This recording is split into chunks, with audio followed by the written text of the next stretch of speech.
అమ్మాయి పేరు సత్యవతి. ఆమె మత్స్యగంధి. ఆమె దాసరాజు దగ్గర పెరుగుతుంది.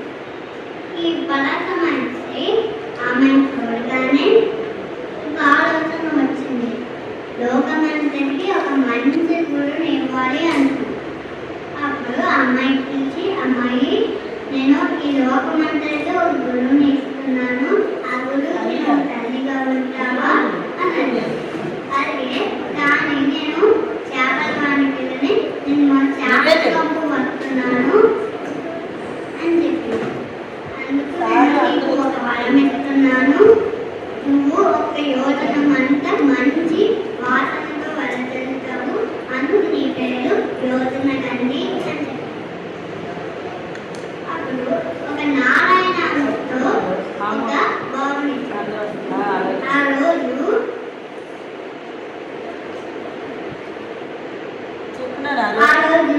ఆషాఢ పౌర్ణమి. ఆ బాబు నల్లగా ఉంది, అందుకు కృష్ణ అని పేరు వచ్చింది. యమునా నది మధ్యలో దొరికాయి కాబట్టి ద్వైపాయనుడు అని పేరు పెట్టారు. కృష్ణ ద్వైపాయనుడు అని పేరు పెట్టారు. ఆ కృష్ణ ద్వైపాయనుడు పుట్టుకనే పెద్దగా అయిపోయి, అమ్మా నేను ఒక ప్రయోజనం కోసం పుట్టాను, అందుకు నేను తపస్సు చేసుకోవడానికి వెళ్ళిపోతున్నాను, ఎప్పుడైనా నా అవసరం కావాలంటే నన్ను పిలు, అంటే నన్ను కలుసుకో అని చెప్పేసి తపస్సు చేసుకోవడానికి వెళ్ళిపోయాను. బ్రహ్మ తేజస్సుతోని పుట్టిన వేదాన్ని నాలుగుగా వివరించారు. ఆ వేదాలు ఏంటి? ఋగ్వేదము, యజుర్వేదము, సామవేదము, అధర్వ వేదము.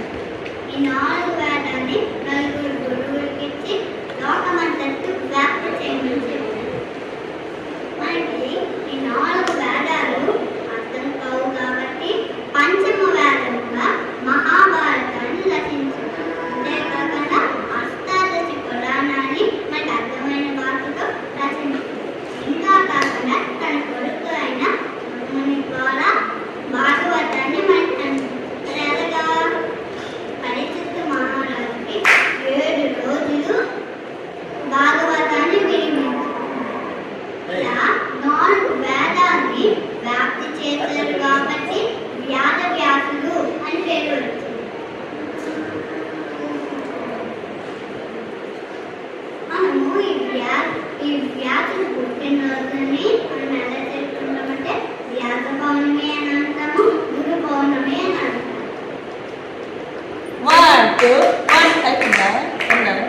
గురు పౌర్ణమి అంటే, గురువు అంటే మనం అంధకారాన్ని తొలగించి విజ్ఞానాన్ని పెంపొందించేవాడిని గురువులు అంటారు.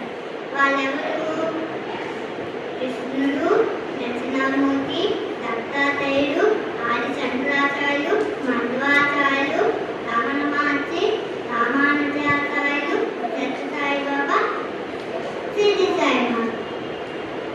వీళ్ళందరూ గురువులే. మనము వీరిని స్మరించుకుంటూ ఉంటారు.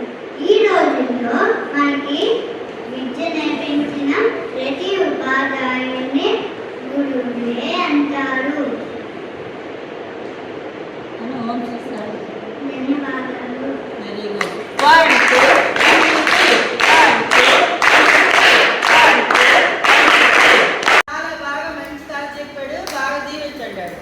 తీసుకో ప్రార్థిస్తున్నాను. సాయి క్లాస్ పట్టండి.